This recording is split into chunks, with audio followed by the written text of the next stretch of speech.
Vamos iniciar aí a unidade 3. Vamos falar sobre a Guerra Fria, um assunto bem interessante, né? Porque retrata um período de uma disputa geopolítica entre os Estados Unidos e a União Soviética. Começa em 1945 e termina em 1991, quando de fato a ex-URSS ela deixa de existir. Então nós temos aí uma pergunta, né, o que foi a Guerra Fria. Então a Guerra Fria ela foi uma rivalidade no âmbito ideológico, né, entre os Estados Unidos capitalista e a União Soviética socialista. Essas potências elas não entraram em um conflito direto, mas indiretamente participaram de confrontos em várias regiões do mundo. Então, de um lado, os Estados Unidos querendo espalhar o capitalismo e do outro lado, a União Soviética querendo espalhar o socialismo. Então, esse período ficou conhecido como Guerra Fria, uma guerra ideológica, ou seja, uma guerra de palavras, né? Se você for observar o mapa da página 441, você vai perceber lá como ficou a Europa após a Segunda Guerra Mundial. Então, a parte oriental da Europa, ela ficou praticamente toda socialista, né? E a parte ocidental da Europa, ela ficou praticamente capitalista.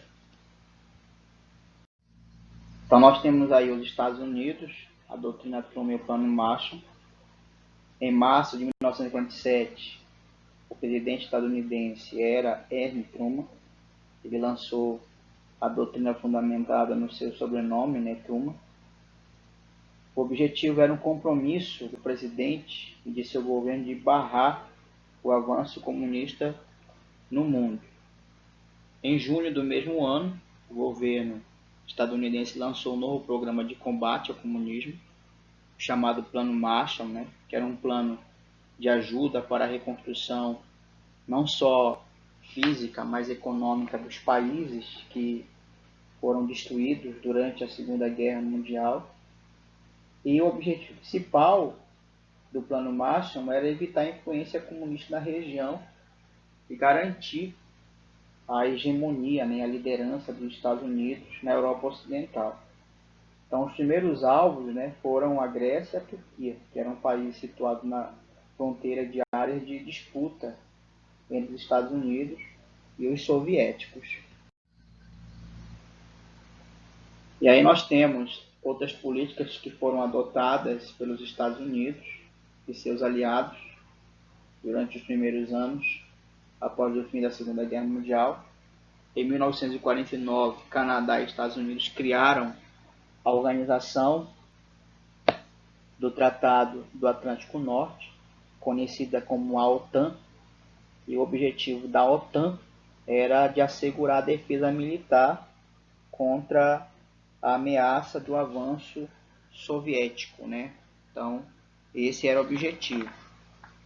Essas políticas em si, tão difundidas, eram em território estadunidense, que durante os anos de 1950 provocaram o fortalecimento de setores conservadores do país, a ponto de cometer alguns exageros, como a política de caça-bruxas ou macartismo, né, idealizada pelo senador Joseph McCarthy. Então, era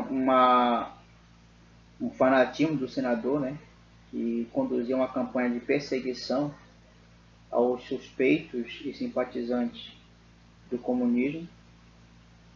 Em 1953, o casal de físicos nucleares Ethel Julio Rosenberg foi executado na cadeia elétrica sob a acusação de ter fornecido segredos atômicos à União Soviética.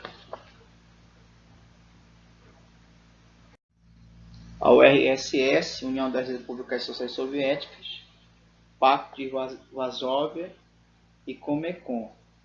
Então, durante as ações dos Estados Unidos, a União Soviética também promoveu algumas políticas de afirmação e expansão do comunismo.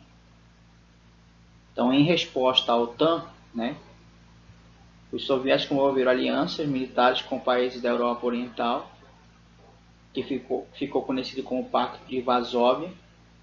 Inicialmente, a proposta era criar uma coalizão, a OTAN e as políticas estadunidenses. Seu grupo era formado por União Soviética, Albânia, Hungria, Romênia, Bulgária, Polônia, Tchecoslováquia e Alemanha Oriental. Esse era o objetivo, né? Esse era o objetivo. Outro fator aí que, em resposta ao Plano Marshall, a União Soviética decidiu criar o Conselho Econômico de Assistência Mútua, chamado Comecon. Embora com menos recursos financeiros, o propósito da Comecon era ampliar a dependência dos países do grupo comunista, a URSS, né? A rivalidade entre as duas superpotências promoveu a corrida armamentista, e ambas acumularam um arsenal nuclear capaz de aniquilar o planeta. Na década de 1950, os dois países dispunham de bombas de hidrogênio com capacidade de destruição 1000 vezes maior que as bombas atômicas da época. Então percebam, né, o que levou aí a Guerra Fria, né, até a criação de bomba de hidrogênio.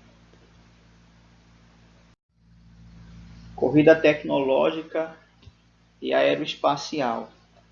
Então, a Guerra Fria foi um momento de grande conquista na área de tecnologia e do desenvolvimento aeroespacial. Então, colocar um satélite em órbita significava pioneirismo em desbravar o espaço. A vantagem bélica era vista como um sinônimo de segurança nacional. Portanto, fazia sentido investir nesse tipo de tecnologia. Então, aqui era o início do quê? Era o início da chamada corrida espacial. De um lado, os Estados Unidos investindo pesadamente em tecnologias bélicas, né? E da mesma forma, a URSS investiu também em tecnologias bélicas e em outras tecnologias, né? Por exemplo, satélites, que foi um dos fatores fundamentais aí para gerar ainda mais essa disputa entre essas duas grandes potências. Então, durante a Guerra Fria houve investimento, né, na área do cinema e também o esporte. Só para a gente resumir isso aí, ó, as três principais agências de espionagem durante a Guerra Fria também foram retratadas no cinema. Por exemplo, os Estados Unidos contavam com a Agência Central de Inteligência, chamada CIA, os soviéticos com o Comitê de Segurança do Estado, conhecido como KGB, e a Grã-Bretanha, né, com o Serviço Secreto de Inteligência britânico, chamado MI6. O personagem mais conhecido, melhor dizendo, dessas três agências foi o espião secreto britânico, né, o James Bond, da série 007, que lutava contra os vilões soviéticos, né? Então, na verdade, isso tinha um pano de fundo geopolítico durante a Guerra Fria, né?